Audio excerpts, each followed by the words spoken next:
सीधा सादा, क्योंकि हम ही हैं असली।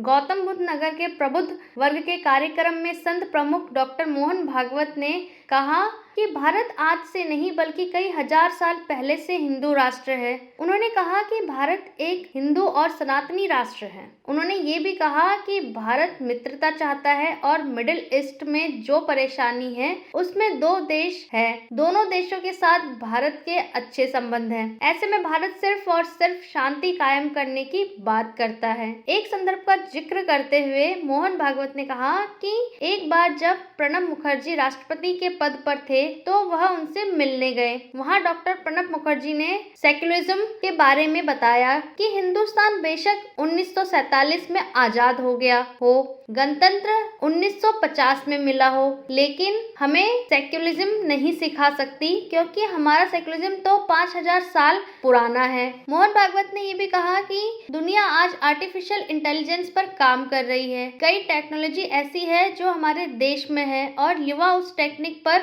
बहुत ही बढ़िया काम कर रहे हैं, लेकिन जिस टेक्निक पर हमारा वश नहीं उसे जानने और समझने की जरूरत है। उन्होंने ये भी कहा कि एक जमाना था जब हमारी देसी दवा को लोग जादू टूना मानते थे, लेकिन कोरोना के समय दादी माँ के काढ़ा ने बता दिया कि आयुर्वेद में कितनी शक्ति है। अब तो हालात यह है कि दुनिया भी आयुर्वेद को मानने लगी है और योग को अपने जीवन में उतार रही है। इतना ही नहीं, दुनिया भी अब योग दिवस मना रही है। सीधा साधा न्यूज रूम से मुस्कान गुप्ता की रिपोर्ट।